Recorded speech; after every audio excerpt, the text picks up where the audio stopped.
What are your go-to strategies for handling unexpected twists and turns when you're at an event? As an event person, I do know that things, as you know, as we all know, things go wrong. They always go wrong. It's not if, They always, it's and when. it's one of my favorite things to talk about because everyone has a war story or like 100. Everybody does. Yeah, like 100. I feel like I built my business off of war stories of like people saying, "Oh, you're a photographer. Let me tell you what mine did wrong," and I'm like, "No, don't do that."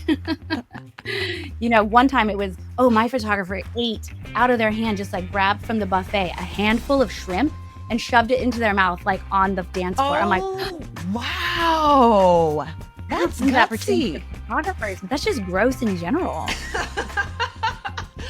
No, was if that you're any pre-COVID kind or of person, post-COVID? it's gross. That was pre-COVID. Post-COVID is double worse. Double gross. Double gross. Yeah. Welcome to Beats Working, Winning the Game of Events, where we share stories and strategies to turn any event or life moment into something unforgettable.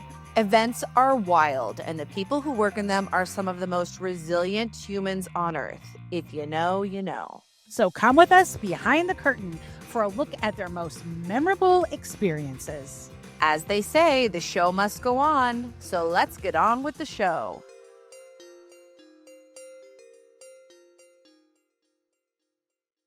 Hello, welcome to Beats Working, Winning the Game of Events. Today, we have truly one of my favorite people on the planet. No, wait, on the she's one show. of my favorite people. See, she's our favorite people. Okay, that's fair.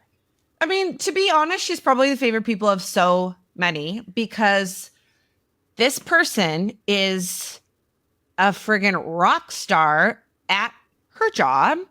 She always makes everybody look good. She always makes you feel good. She's the best cheerleader. And if you are looking for a photographer or just a friend, I would employ her immediately. Well, and if you do employ her, then she will become your friend. I don't know how she could not. I know. Should we announce who's here, Libby? Do you think we should make I it know. official? I've really built this up. You've built this up. Drum roll, please. Da-da-da-da-da-da-da. Barbie Hull with Barbie Hull Woohoo! Photography. The one, the only. She's been at this since 2001. So, folks, this She isn't a started newbie when here. she was 5. No, she started This when is she a was 5. professional. So many memes with Barbie over the years. So many good memes. And that was an awesome intro. My face turned purple and there's not even people around. Like, I'm so excited. You two are my favorite. I love this podcast. I love just talk parties about how with much we you. love each other. Yeah, For like let's 30 just- minutes. Oh my gosh, Let's talk about how much we love each other. All my favorite Mhm. pictures of us have been taken by Barbie, I feel like. Same. And there's been a lot, to be clear. Same. Truly Lot. the only person I have, ever trusted to capture those most important moments in my professional and personal life. So, yeah, pretty much every portrait in here, it looks like a gallery for Barbie. So if you want to see her work, maybe you just email the show. Barbie, when did you know that you had the gift behind the lens and that you loved capturing moments? When did you know that? I mean, when did I start being a photographer or when did I know and feel that in my bones? I think are two totally different things. Like, I grew up wanting to be a photographer and bossing people around with my little disposable cameras and like on the playground, bossing all my friends around, doing photo shoots. And we were really nerdy. So if those photos ever made it to, like, I could never be a politician because our teenage year photos would emerge and that would not be great. Or maybe it is. Nerds Maybe are that would cool. be- Nerds are cool. I think you would get voted in. You would get voted. I was the nerdiest of nerds. So I went to art school right out of high school and loved it and thought that the world of photography was going to be one thing. And turns out it's a lot harder. It's more moving furniture and just like pumping people up than it is actually taking pictures and creating images. Like, there's so much more that what goes into it than I had initially realized. So I think I took a step back for a few years. And I'd say it was probably like 10 years ago that I finally started listening to people who say nice things to me. Like, you guys, you two lovely ladies like pumping me up, did I realize like, oh, I am in the right field. I am doing the right thing. So like when the pandemic hit, I was like, I should find something else to do. I've been doing this for 25 years almost. And that feels like so long. Who has a job that long? And so I kind of racked my brain and went through it and was like, what else should I do? And I don't ever want to do anything else. I love this job so much. And that was kind of like reaffirming that I do want to stay in this events world. And I mean, even though I've shifted from mostly strictly weddings to mostly corporate events, I still do take the wedding of all the green flags girls. So anybody that gives all green flags, that's the client that I want. And so this kind of the question that you asked me and what I've answered are two totally different. So I will definitely be a great politician. But that was a great answer. That was Thank exactly what she you. asked. Yeah. And okay, you know, good. it's really true. You have this incredible knack for forming emotional connections with people in such a short amount of time. And they're very genuine. They're not fake. They don't feel forced. And people are just going to be more comfortable with somebody that they feel like they connect with. And you're very good at that, at putting people at ease. Well, thank And you. just getting them to like feel, you know, most people feel so weird in front of a camera, but It's scary. It's not easy. you know, when you're like fake laugh and you're like, oh gosh, this is going to look insane. And then you get the pictures and you're like, oh, we were the funniest, just happiest people we've ever seen. So See? funny. Well, and that's how that translates, though. It's yes, Barbie absolutely has that gift of making people feel comfortable and feel seen. But how that translates is really her art, because then she captures that authentic moment of the person's like real core essence, their real personality, Totally. their real soul. And that's what I see when I look at her pictures. Oh, Without man, that that's like awesome. photo anxiety that you Yeah. can get in front of a camera, you know? Or It's yeah, real in front. anxiety. I do not love to be in front of the camera myself. Like I definitely have 1 or 2 glasses of champagne before I get in front of the camera, and I'm still a little awkward, weird dinosaur that reverts back to my teenage nerdiness. But like hearing you guys say those things, like just gives me more encouragement and incentive to meet with clients. Like I love to meet with my clients before they hire me, because I do know I'm a lot. I have a big energy. I'm a lot, and I will become your friend. And what if it's not a great fit? Like I will still do it and I will power through. So that's why I wanted to like only hire and let people hire me who are green flag clients. They don't give any of the red flags, you know? So then we meet, they can see the big energy. They can decide if that's somebody they want in their lives for the rest of their lives. They hope that, you know, Forever. I'm not going anywhere. Forever. When I take your pictures at your wedding, I'll be there forever. But that's such a good philosophy, and something that we talked to a couple of other people about. Brian Hurley is one of them. And it's this philosophy that we use too at Work P2P, that we only also work with green flag clients. We only let people hire us that we want to hire us, because, you know, life is too short, and the way to love what you're doing and help everybody else love what they're doing is for it to be a really good fit. So Yeah, 100%. And we're Approved. doing those people a service by meeting with them. And if it's not a good fit and we say no, then they're going to hire somebody who fits more within their realm of what they're looking for. So it's going to be a better fit and a better experience for everybody all around. You talked, Barbie, about, you know, kind of like cutting your teeth in the wedding industry, but now over the last handful of years, you've gone more on the corporate side, but you still are able to do both. What skills did you take from the wedding side over to the corporate side? Because one of the things I've always loved about working with you is not just that you take great pictures of me or of Libby, but it's your attention to the details of the event.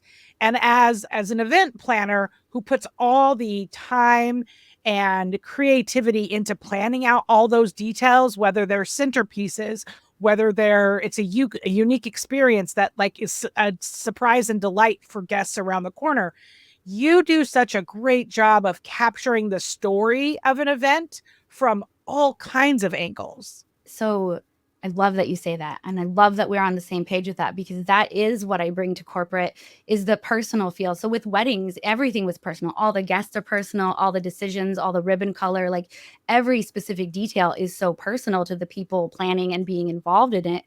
And I think going over to corporate and bringing that personal and the personality is, I think, is a maybe, hopefully, a breath of fresh air for the corporate people who hire me, because I'm over there texting all the vendors, look at this killer centerpiece, like, look at this great shot that I got, sending people the images real time to their marketing department, and just trying to, I guess, boost up the energy of the event to everybody who's involved. Because a lot of times the other vendors don't get to stay at the event and see how it goes through, see how people are interacting with their items.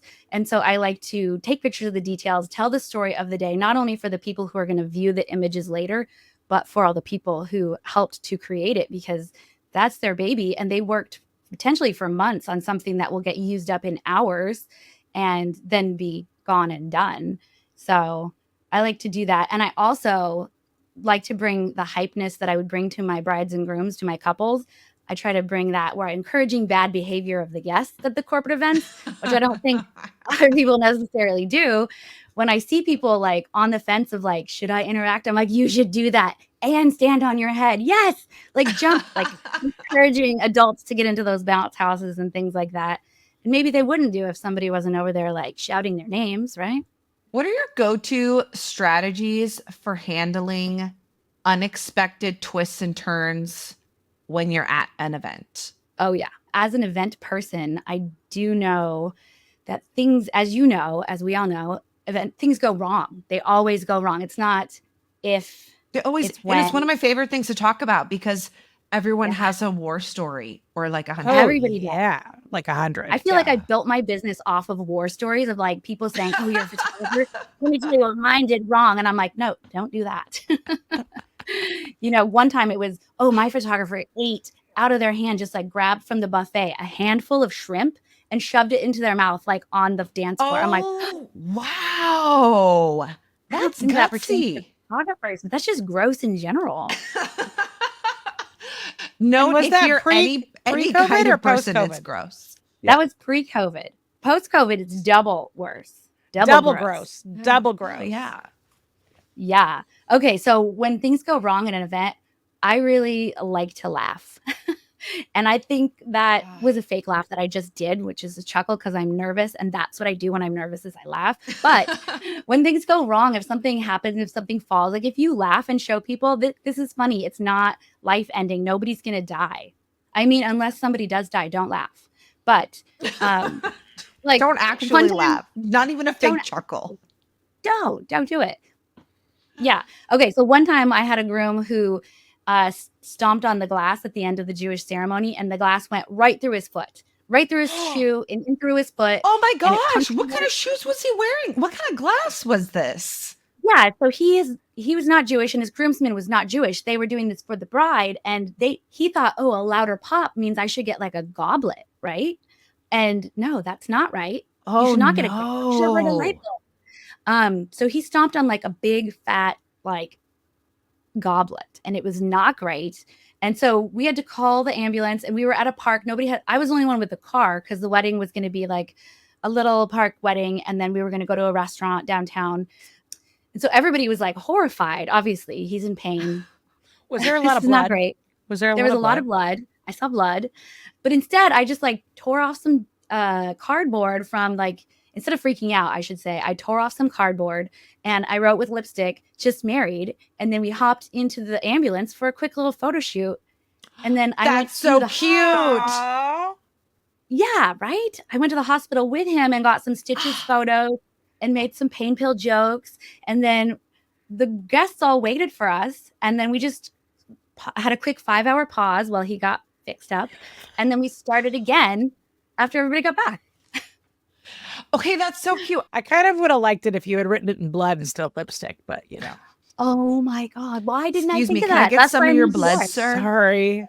This was definitely, it was That's way so good. pre-pandemic. So I wouldn't even have been afraid to dip my finger in that blood and write it. No, not at all. So corporate events, do you have a favorite corporate event memory whether a good thing happened or a crazy thing happened.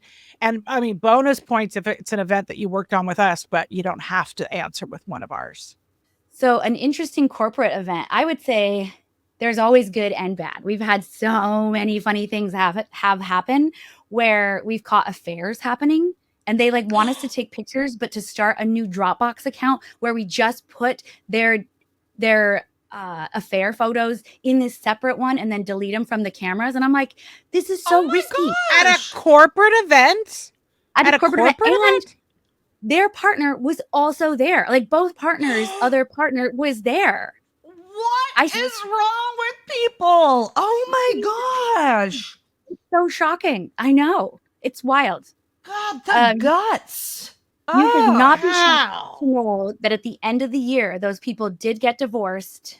And it turns out there was many affairs going on from that one little. So Did you get any wedding business out of this or no? yes, I did. I did photograph one of the weddings and I loved it. I love drama. I love stories. I love storytelling. I love knowing all these details. You know? It's good stuff. It's good stuff. It is good stuff. There was another good one where towards the end of the event, they're like, hey, we have the penthouse. Let's go up there and like do some cool penthouse party photos to show everybody like, oh, this is how cool it could be when you get up to executive leadership. This is all within like a startup company. And they were like, let's all get into the bathtub. And they took like a bathtub photo shoot. And it was at the time so much fun. But then on Monday, I got a call from HR that was like, you need to delete these photos from the internet immediately. And I'm like, but we were wearing clothes. Like nobody was inappropriate, but they were like, we are trying to go public.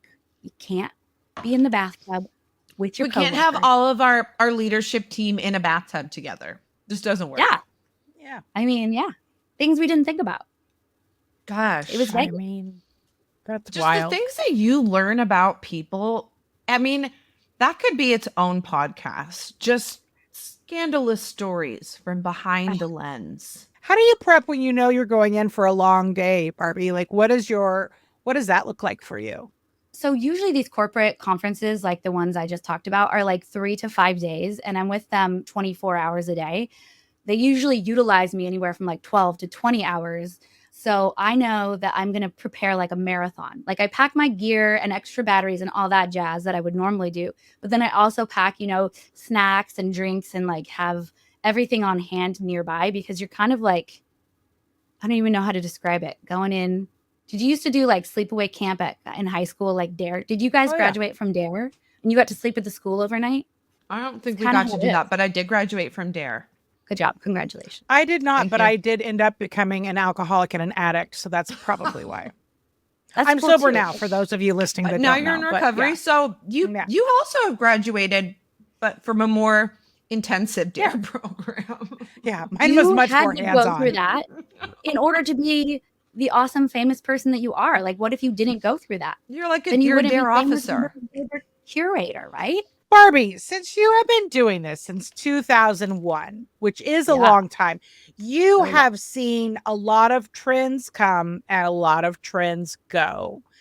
I don't care how you want to answer this. Like, do you have favorite trends? Do you have a trend that you hope dies and you never see it again?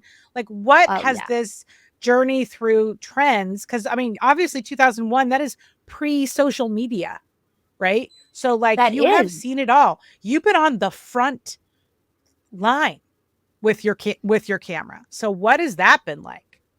Yes, I love that question. I love how you phrased that question, because that made me think about this in a different way. When I initially read it, I was like, oh, burlap. Like, no, never again burlap. But like, since No burlap. no Just say no to burlap. burlap, folks. I did learn later on that burlap was here because we were in a recession and it was really cheap fabric that we could reuse in like barn weddings. Like, there's a reason behind everything. Martha will teach us all about that. She Martha. knows there's a reason behind everything. Anyway, so since 2001, it's gone from like, hey, here's a wedding trend. This is a tradition. You have to do it. And the new tradition is to make up your own. Like, you no longer have to tell all your single friends to get on the dance floor and catch the bouquet.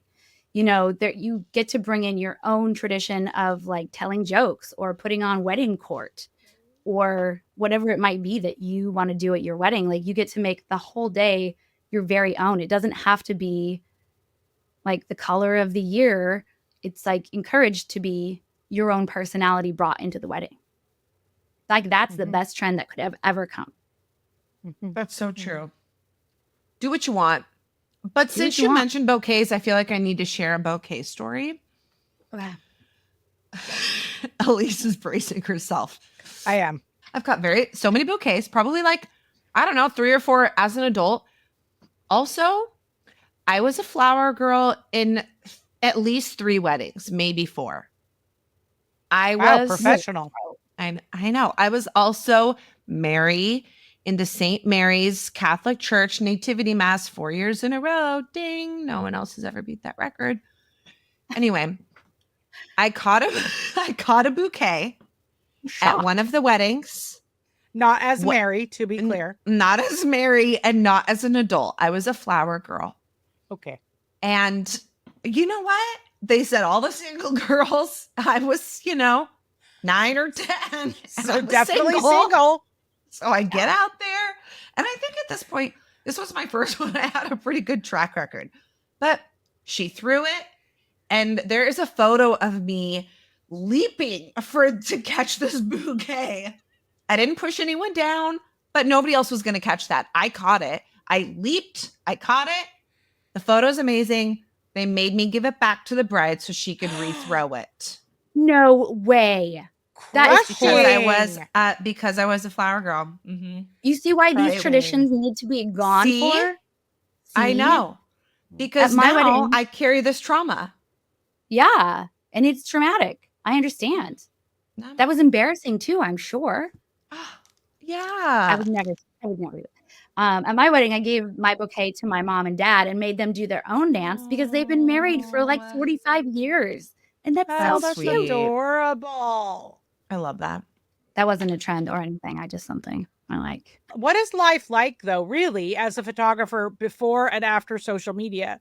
Because now that everybody has a camera on their phone and everybody thinks they're a photographer, like they're not, newsflash. Yeah. So what has that journey been like? Because you have been doing this for a hot minute, despite your youthful age and face. So I would say before social media, I was curious to find out what everybody was doing. So anybody who had a camera, wanted to talk about cameras, wanted to nerd out about things, I was like, yes, bring it to me. I want to hear every experience you've ever had. I want to see your photos. I'll come over to your house. Let's compare notes. I was so excited to just like learn what other people were doing and how they were living their lives and how different or the same it was from my life. And then after social media started, I mean, us being there for the beginning of all of this and us documenting everything that we did and just freely sharing it everywhere, it got a little overwhelming. So now for like several years, it was just daunting when somebody would see me with a camera and want to come up and talk because their uncle was a photographer or whatever. So now I just politely sit and listen because it happens all the time, every day. It's just not, I mean, I don't want to discourage people from doing it because I've seen photographers be rude to the public and that's not cool. And one time I did meet a famous photographer and he came up and chatted me up at a wedding and I was like, you're a real one. You're somebody I admire. This is so cool. I'm so glad I wasn't rude. So that, I mean, it's kind of a lame answer. There's not a fun story behind it, but I think social media just kind of burned you out from gathering knowledge about what people were doing. Well, that, and I feel like it diluted the fact that there is an art to photography in so many ways, right? It also highlights it too. And now people can look at pictures and distinguish a style. You can look at somebody's photos and say, I could tell what your style is by looking at your pictures. And I think that before social media, that wasn't a thing that people even knew to look for. Well, unless I brought out my scrapbooks, because if I brought out my scrapbooks, then you really knew what my vibe was. You know the Irma Gerd girl? That's She's got the ponytails and the braces and like the nerdy. You. That was me, like all the time. I'd wear like my underwear on the outside of my clothes, just be like, I could be like, I'm Supergirl, and I'm like, I don't know why. I used to make up TV shows and talk shows. I used to have a show called the Barbizon Show. This was before Barbizon Modeling Agency. And I would introduce myself like this. Welcome to the Barbizon Show. And it would be just my lips and mouth on there. And then I would talk show too when I was a kid. It was called Libaldo. Oh, yes. Because that was the like day Geraldo. of Geraldo. Obviously. Yeah. What about you? What was your show about, Elise? I didn't have a show, which I know seems like not on brand. Like I feel like I should. You both had shows. Why did I not have a show? I did not have a show, but what I did have was I had a art museum that was an ice sculpture art museum. I took all of my mom's Tupperware and filled it with water and then weird objects. And then I put it all in the freezer in the garage, the big freezer, you know.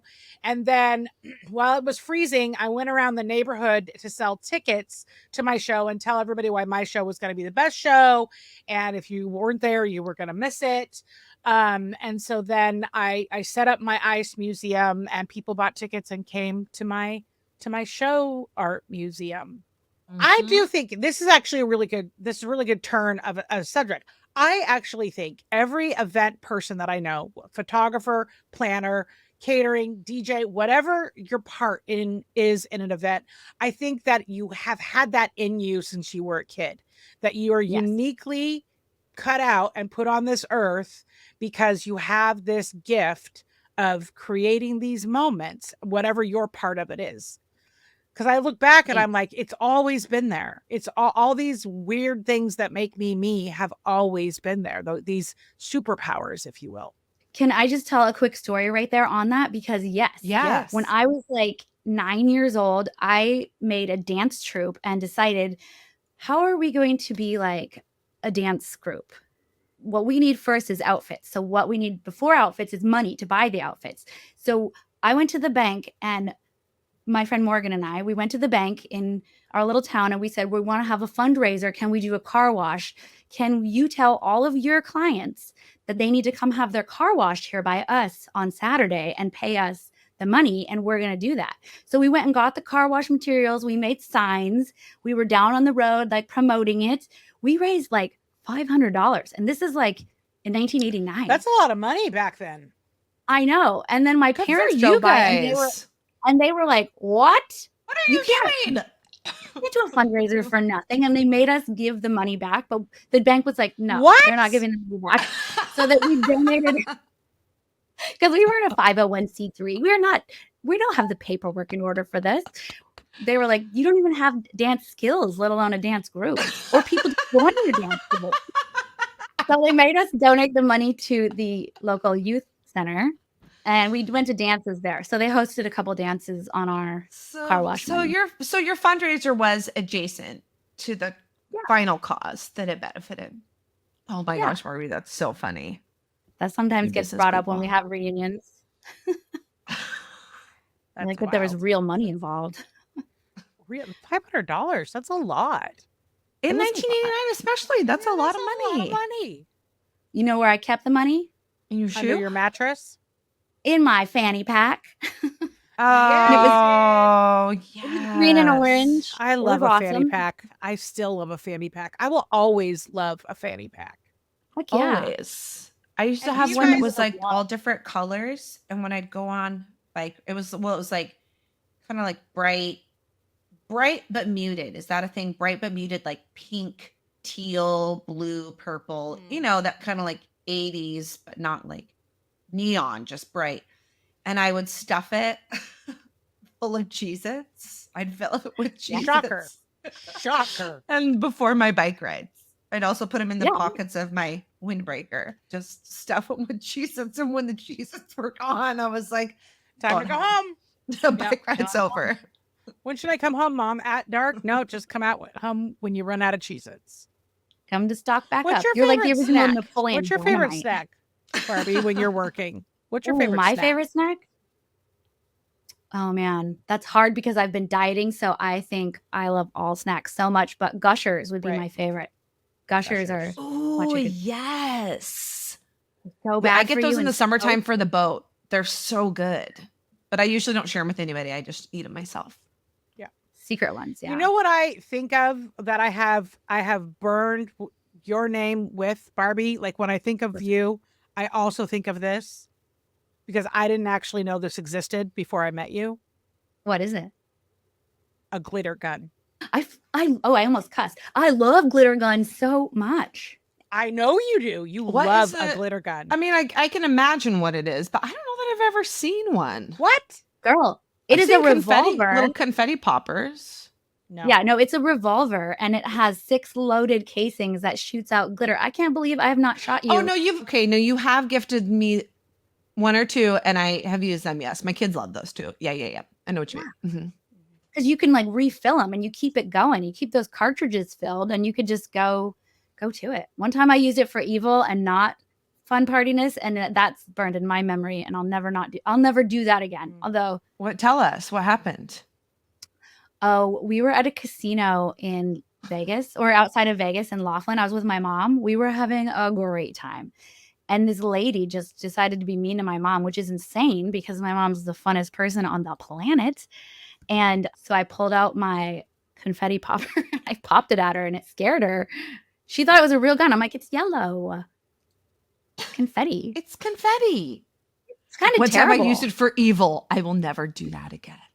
I'm like, don't be mean to my mom. You guys, people are like, not everybody loves glitter, right? A lot of people think of it as like the herpes of crafts, right? It's usually you a can't get big rid of no it. on like Yeah. venues. They don't And want you to use glitter. I've always loved glitter, no shocker, but I do remember one year when my son was like turning 10 or something, and I sent out his birthday invitations and handed them out at school to the kids and thought, oh, this would be so cute. I'm going to put glitter confetti in all of them.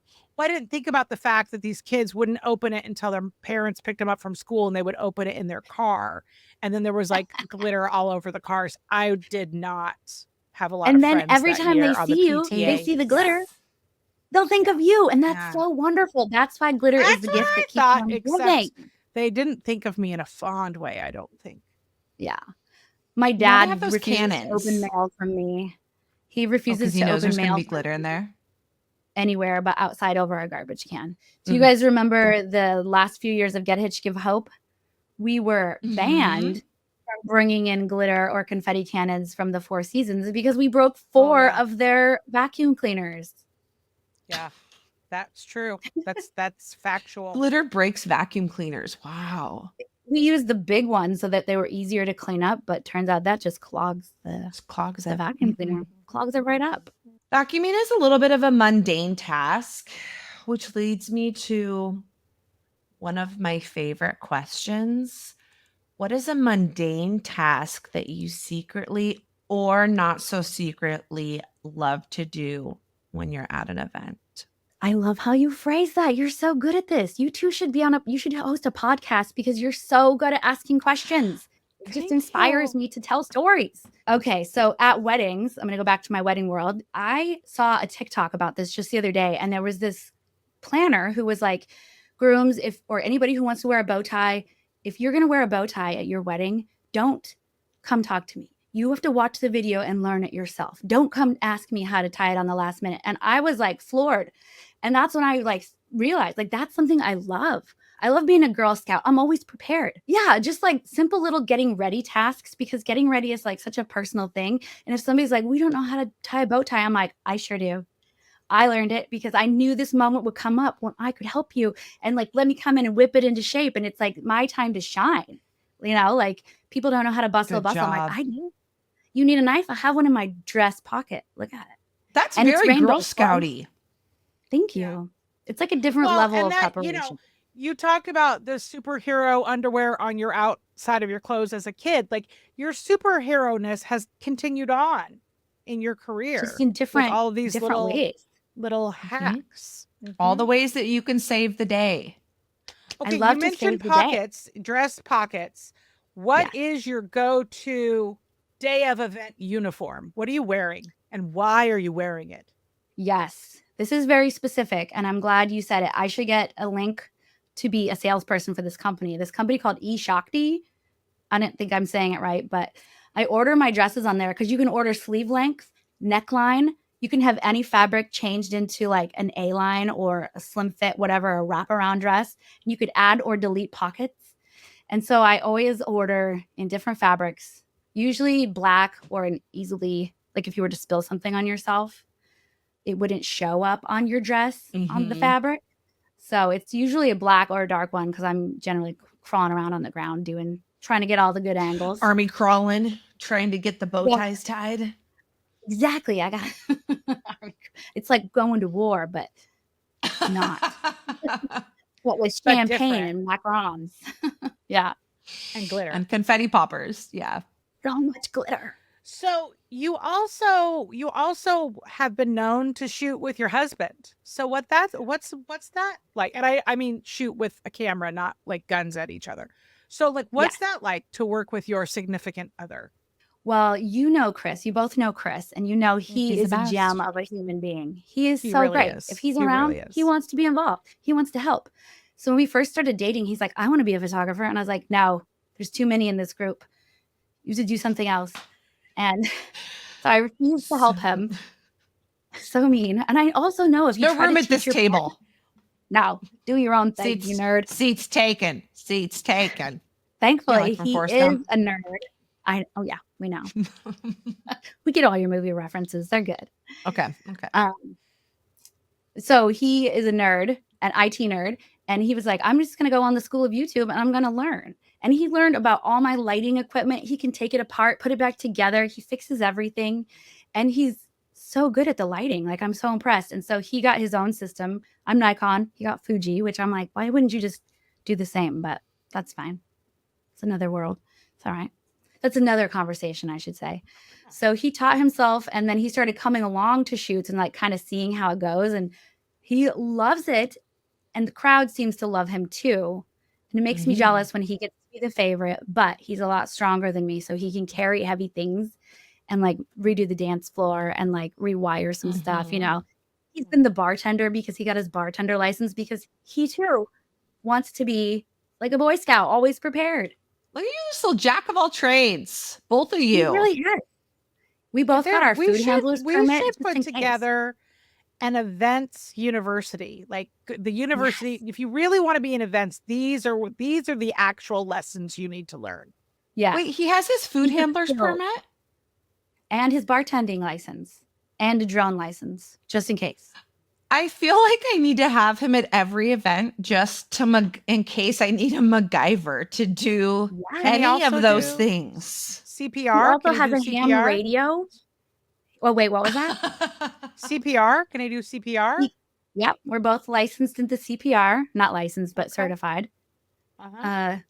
Yeah, we like And he this can bring his jack of ham all radio, and so we can like call truckers and stuff. Or yeah, aliens. he's also ordained. Can't you call ordained to aliens on marry ham people. radio? Yes. Oh my gosh. He's He can ordained? do everything.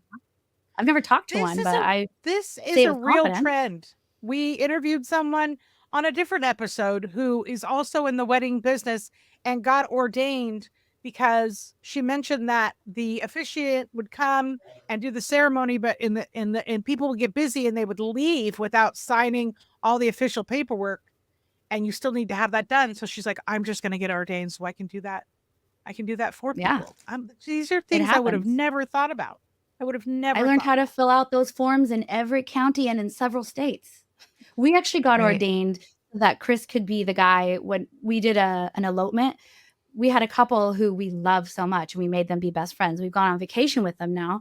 They were having a hard time with their families wanting to be involved with the wedding planning, so much so that their families took over all of the details of their event, and it wasn't feeling like them anymore.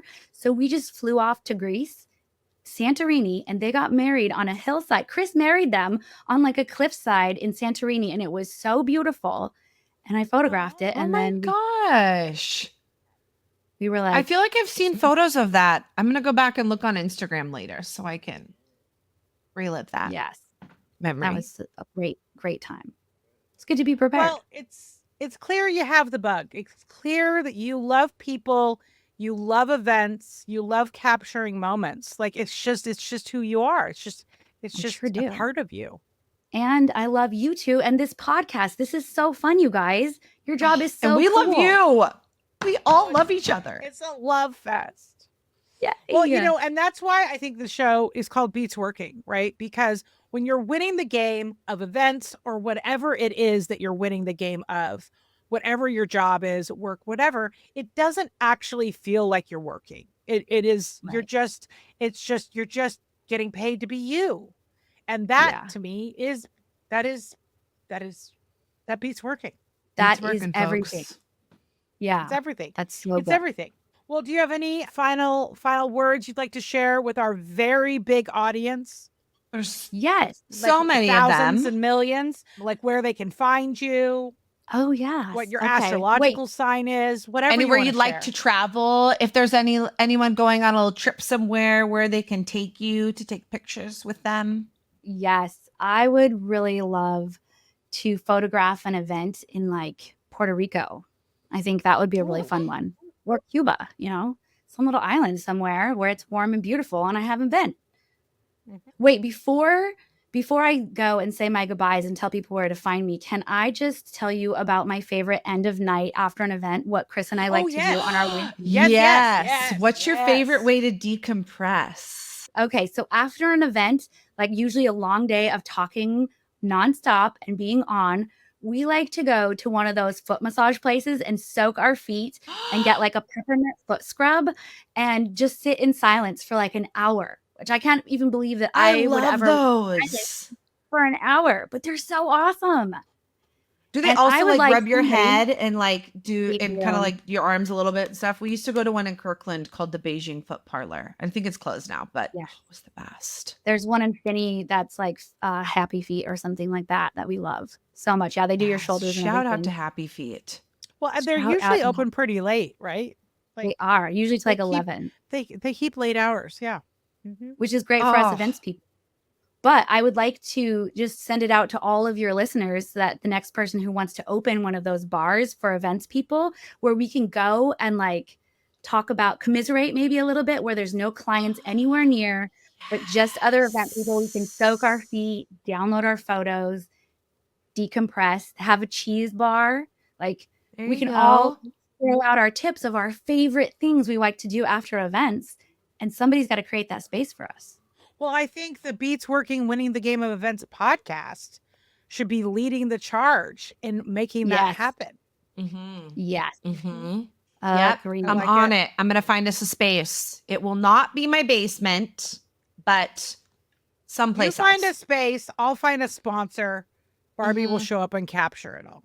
That's right. And soak her And feet. we'll all soak our feet while we talk about it. Love it. It's going to be All right. so So good. where can our mini listeners find you?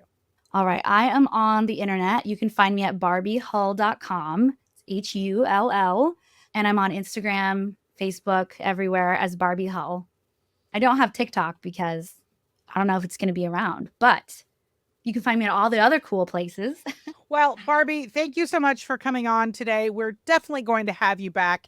And we'll be hiring you for all the events we have going on in the future. Thanks again for listening to Beats Working, Winning the Game of Events. We'll catch you next time. Thanks for listening to Beats Working, Winning the Game of Events, where we explore what it takes to make moments unforgettable. If you're leaving with a little more inspiration, a little more perspective, and a big side ache from all of the laughing at our funny jokes, then we've done our job. Beats Working is a Work P2P production. If you've enjoyed this episode, please don't forget to subscribe, rate, and review us on your favorite podcast platforms. Your support helps us keep the magic going.